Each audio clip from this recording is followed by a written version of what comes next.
Hoy es un nuevo día para enamorarnos más de la palabra de Dios. Bienvenidos a un nuevo episodio de Haciendo Juntos, el devocional, con el pastor Daniel Melo.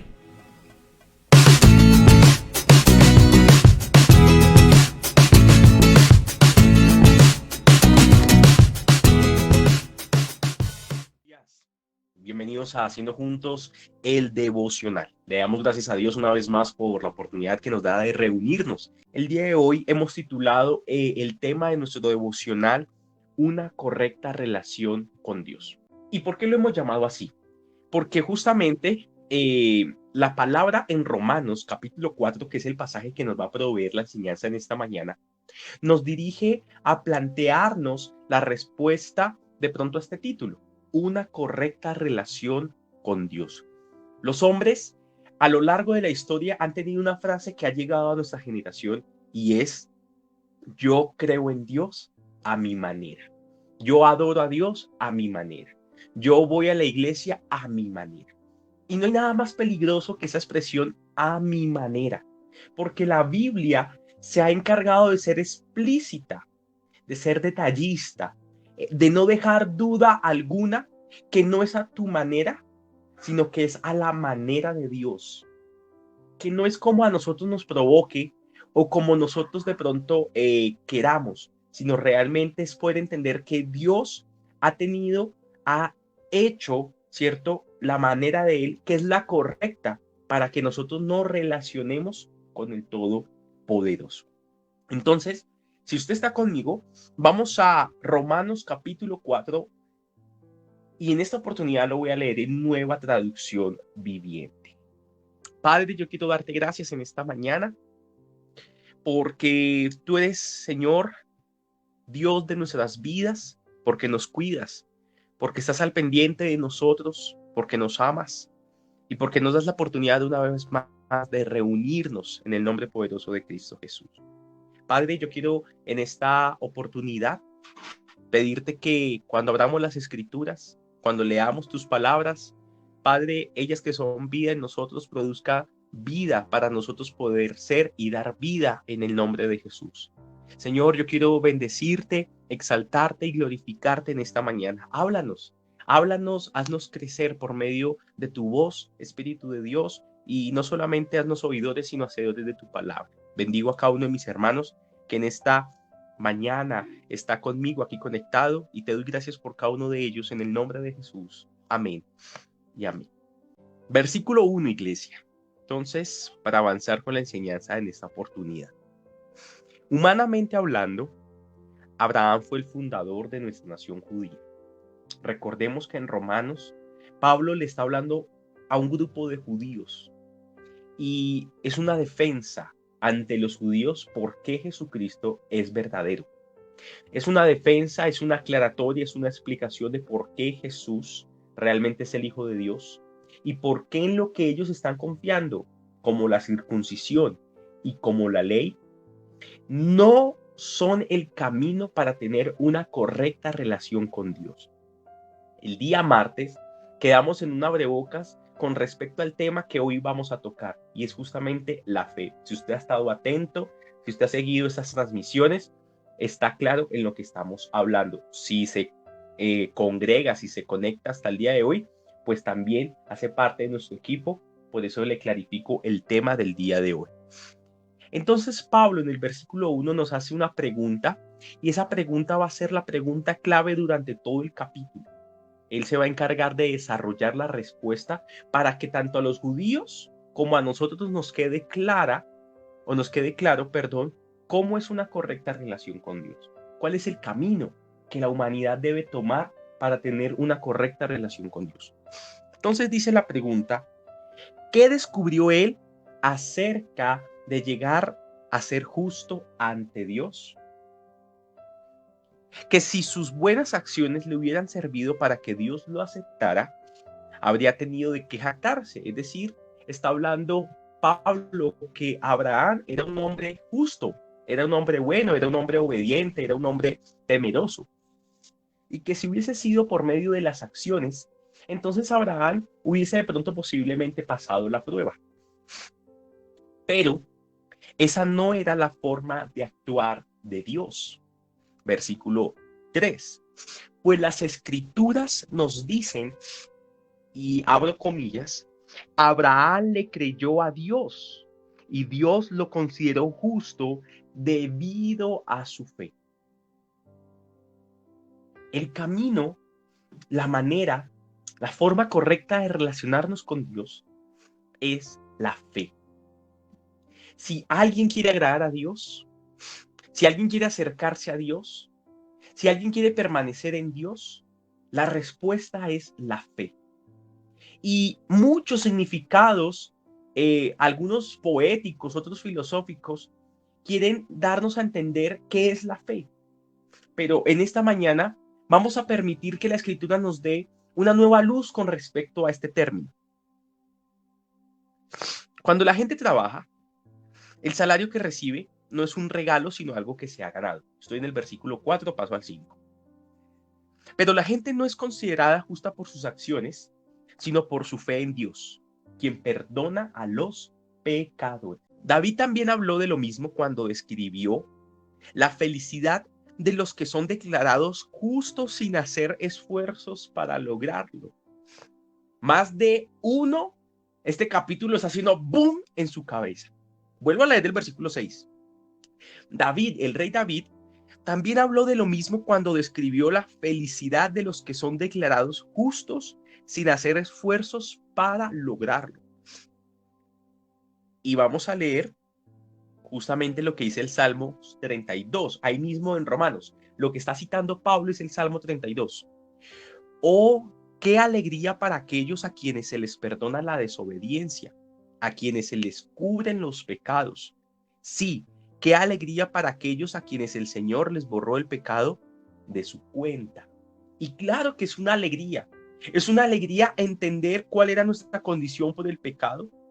Y es una alegría también saber que somos aceptados por parte del Señor por medio de la fe. Es la fe la que nos permite tener puertas abiertas en el cielo y que nos diga el Señor, entra, ven, vamos a cenar juntos. La única llave que abre esa puerta es la llave de la fe. Ahora bien, versículo 9. ¿Es esta bendición solamente para los judíos o es también para los gentiles incircuncisos? Como venimos diciendo, Dios consideró a Abraham justo debido a su fe y eso no se nos puede olvidar. Pero ¿cómo sucedió esto? ¿Cómo Dios declara a Abraham justo por la fe y cómo eso sucede también con nosotros? ¿Cómo sucedió esto?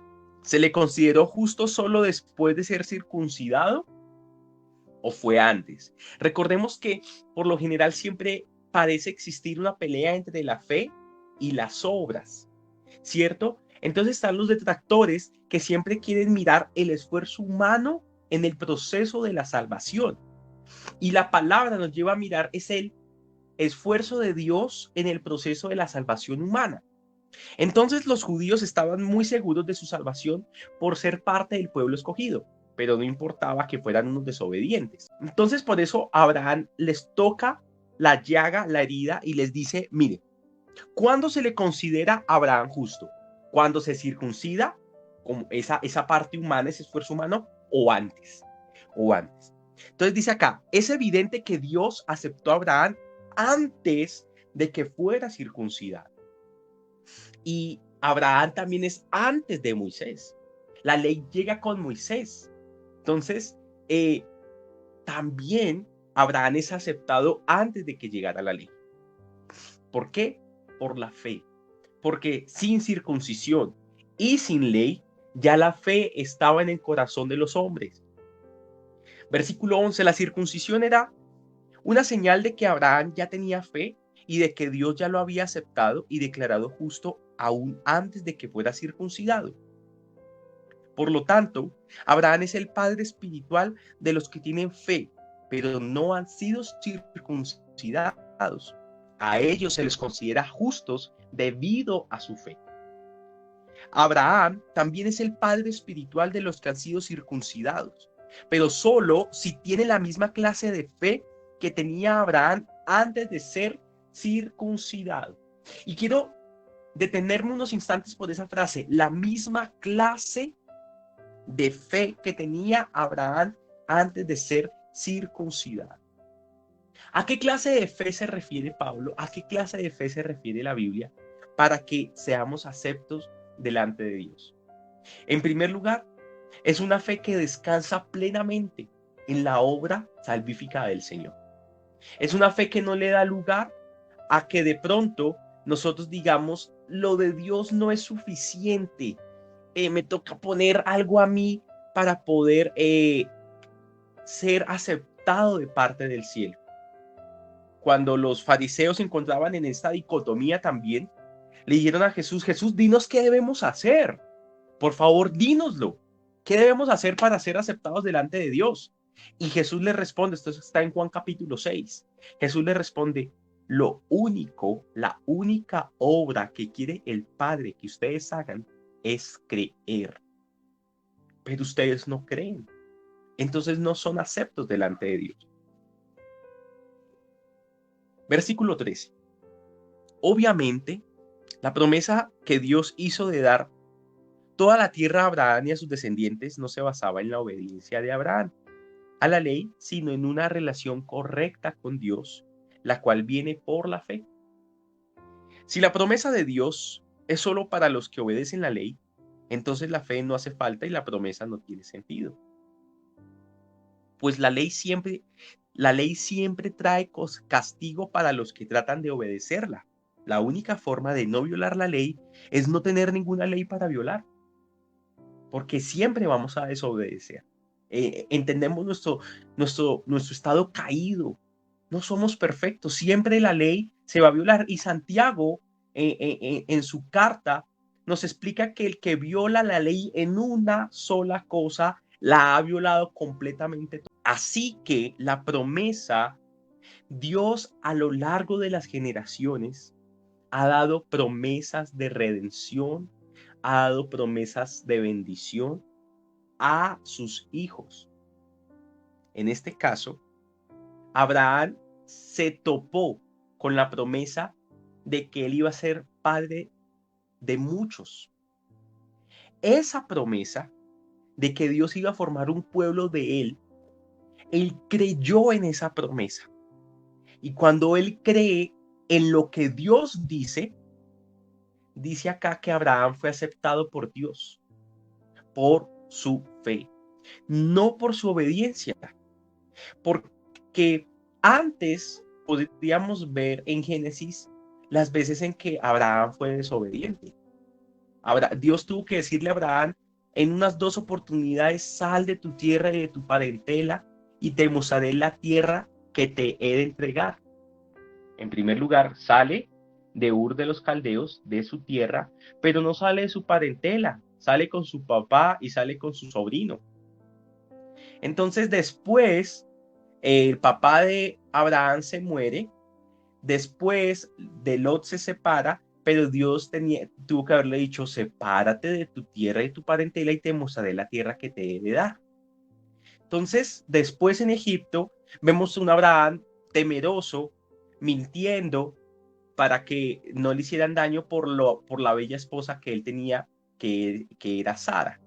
Entonces, la Biblia también nos comenta los pecados de Abraham, pero lo que resalta la Biblia es justamente la fe.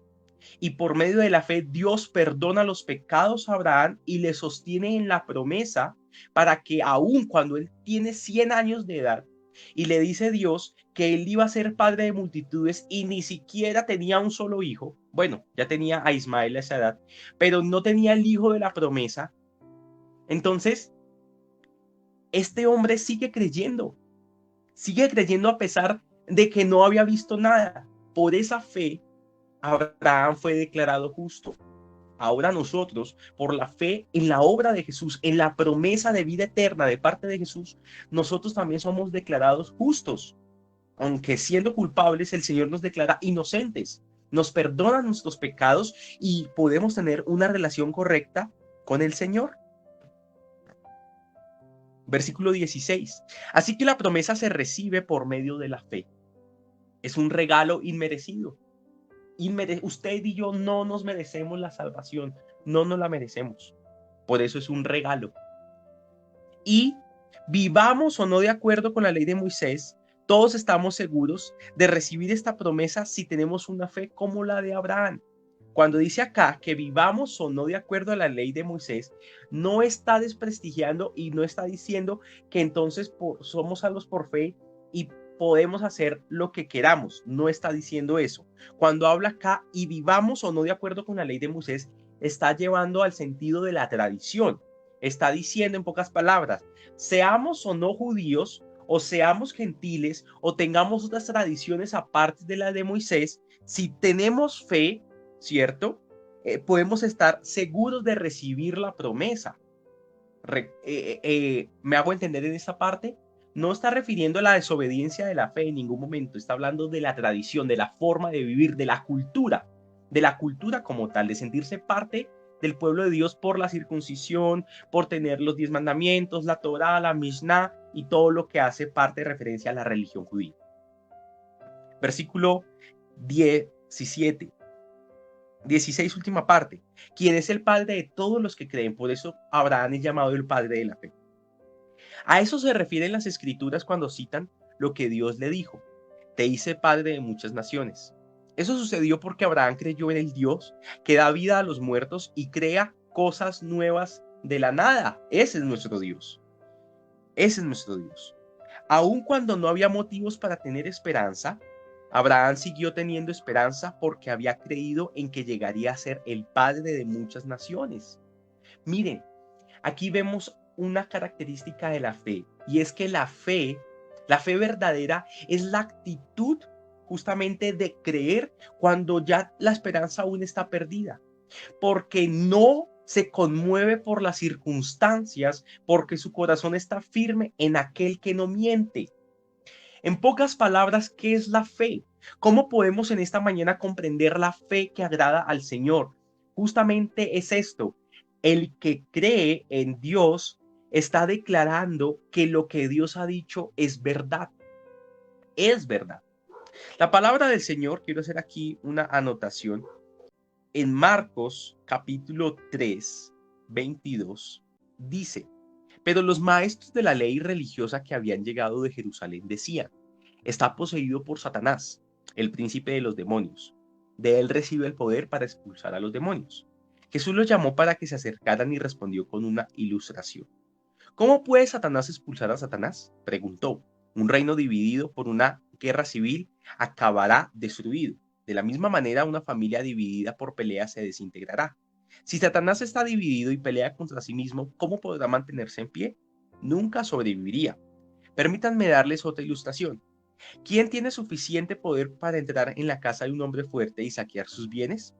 Solo alguien aún más fuerte, alguien que pudiera atarlo y después saquear su casa. Les digo la verdad, cualquier pecado y blasfemia pueden ser perdonados, pero todo el que blasfeme contra el Espíritu Santo jamás será perdonado. Este es un pecado que acarrea consecuencias eternas. Hay un pecado que no es perdonado. ¿Y cuál es el problema? Que si algún pecado de nuestras vidas no es perdonado, pues no tenemos vida eterna. No hemos sido declarados justos delante de Dios. ¿A qué hago relación con esto? ¿Cuál es el pecado imperdonable? ¿Cuál es el pecado que Dios no perdona? Aquí estamos hablando de la blasfemia contra el Espíritu Santo. Pues ciertamente, amada iglesia, quiero en esta mañana hacerle ver que hay un pecado que Dios no perdona, y es el pecado de la incredulidad. Porque cuando usted ve el obrar de Dios, cuando usted escucha el mensaje de Dios, dice la palabra que es el Espíritu Santo quien nos revela a Jesucristo. Y si somos nosotros los que decimos todo eso es mentira, ¿qué le estamos diciendo a Dios? Que justamente Él es un mentiroso. Entonces, si nosotros blasfemamos a Dios porque Dios es veraz, Dios no miente, y si decimos que Dios es mentiroso, allí estamos blasfemando. Y al no creer el testimonio del Espíritu Santo acerca de Jesucristo por medio de las Escrituras, pues la persona está blasfemando por medio de su incredulidad. ¿Por qué Dios no perdona el pecado de la incredulidad, justamente por eso, porque para que haya perdón de pecados debe haber fe, no incredulidad. ¿Sí me hago entender en esta mañana? Entonces, ¿qué es la fe? La fe es declarar con nuestras vidas que nuestro Dios es verdadero y dice la verdad. Eso es fe. Y fe que agrada al Señor. Romanos capítulo 4, versículo 18. Y aun cuando no había motivos para tener esperanza, Abraham siguió teniendo esperanza porque había creído en que llegaría a ser el padre de muchas naciones, pues Dios se lo había dicho. Esa es la cantidad de descendientes que tendrás. Para Abraham fue suficiente que hubiese sido Dios quien se lo hubiese declarado.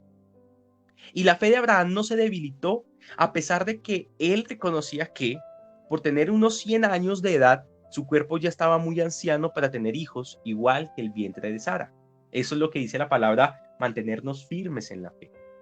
Abraham siempre creyó la promesa de Dios sin vacilar. De hecho, su fe se fortaleció aún más y así le dio gloria a Dios. El no vacilar le da gloria al Señor. Abraham estaba plenamente convencido de que Dios es poderoso para cumplir todo lo que promete, por más de que nosotros veamos lo imposible. El libro de Marcos me enseñó a mí hace mucho tiempo una frase, y es que fe es seguir creyendo cuando lo difícil se vuelve imposible. Eso es fe, sin vacilar. Cuando todo lo a nuestro alrededor nos dice, no, no, no, no, no, pudo haber sido mentira, llega la duda a nuestras vidas. El que pone su mirada en Cristo, el que pone su mirada en el Señor, sabe que lo que Dios ha dicho, Dios lo cumple. ¿Y qué Dios ha prometido? Dios ha prometido una vida eterna para cada aquel que cree. El hecho de que Dios considerara justo a Abraham no solo fue para beneficio de él, sino que quedó escrito también para nuestro beneficio. Porque nos asegura que Dios nos considerará justos a nosotros también si creemos en Él. Aquí es cuando nosotros nos sumergimos en la situación. Si también creemos en Él, el Señor nos declarará justos a nosotros. ¿Quién levantó de los muertos a Jesús, nuestro Señor? Él fue entregado a la muerte por causa de nuestros pecados y resucitado para hacernos justos a los ojos de Dios. La promesa que salvó a Abraham en su tiempo fue: te haré padre de naciones. Puedes ver las estrellas del cielo, puedes contar los granos de arena, así va a ser de grande tu descendencia. Y dice que Abraham creyó, a pesar de que ya no podía haber esperanza alguna porque él ya estaba anciano, él creyó y seguía creyendo que Dios podía actuar. ¿Cuándo llega la promesa cumplida a Abraham? Cuando Abraham, por sus propias fuerzas, no podía hacer absolutamente nada. Cuando él ya no podía hacer nada, es cuando Dios dice, listo, ahora sí entro yo. Ya está el terreno preparado para que nadie se lleve mi gloria. Igualmente nos pasa a nosotros. El Señor nos quiere dar a entender que una relación correcta con Él es una relación de fe, que nos lleva a una relación de dependencia. Esa relación de dependencia nos lleva a una firmeza en su obra y en su vida. Y eso nos hace tener esperanza a pesar de lo que pueda estar ocurriendo. Yo quiero de pronto hablarle a los que tienen luchas con su fe. Todos tenemos luchas con nuestra fe. El apóstol Pedro tuvo luchas con su fe. El apóstol Pablo tuvo luchas con su fe. Pero la fe fue madurando, la fe fue creciendo, la fe, dice el Señor, es que yo te pido es que tengas fe del tamaño de un grano de mostaza. Y el grano de mostaza es una de las semillas más pequeñas que encontramos en el mundo. Y mucho más en el mundo en el tiempo en que Jesús da esta parábola. Nosotros debemos entender que nuestra fe tiene que irse perfeccionando.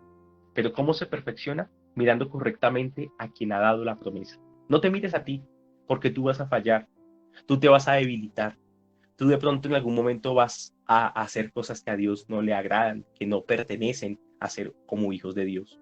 Pero si miramos a aquel que nos acepta, que nos perdona, que nos limpia, que nos purifica y que nos dice, yo estoy contigo, y que nos lleva al punto de saber, listo, ahora sí estoy en el punto en que no sé qué hacer, no puedo hacer absolutamente nada, es allí cuando Dios interviene, para que nadie se lleve la gloria de Dios. Esta mañana hemos hablado de una manera muy rápida, pero espero que haya sido de una manera bendecida para todos ustedes sobre cómo tener una correcta relación con Dios. El camino no son nuestros esfuerzos, el camino es la fe en Dios. El creer que Dios es suficiente y que su obra necesaria para la salvación de nuestras vidas. No hay nada que tú puedas hacer para agregarlo, no hay nada que tú puedas hacer para agradarle más a Él. Simplemente, si tú quieres ver el corazón del Padre agradado con tu vida, ser una persona de fe, creyente, que traspase los momentos realmente mirando al invisible, como pasó con Moisés en medio del desierto, y llegar a la tierra prometida por medio de nuestro Señor Jesucristo. Dios, tu palabra nos enfoca, tu palabra nos encamina, tu palabra nos alienta. Yo te pido que en el Espíritu recibamos hoy tu mensaje y que haya revelación, Padre, que algunos fundamentos erróneos caigan en la mente de mis hermanos. Te pido en el nombre de Jesús que estos tiempos sean tiempos de crecimiento, que estos tiempos sean tiempos de fortaleza, Padre, y que seas tú avivando la llama de cada uno de nosotros en tu nombre. Hoy yo oro en autoridad y oro en fe creyendo que eres tú quien nos guardas, quien nos guías y quien nos proteges. Padre, yo te pido que no pongamos la mira en otros o en nosotros mismos, sino que descansemos en ti, Jesús. Descansemos en tu muerte, descansemos en tu resurrección, descansemos en lo que tú eres y en lo que tú has hecho. En el nombre de Jesús, en esta mañana oramos y te damos gracias. Eres bueno y para siempre es tu misericordia. Yo quiero darte gracias en tu nombre santo. Amén. Amén y amén.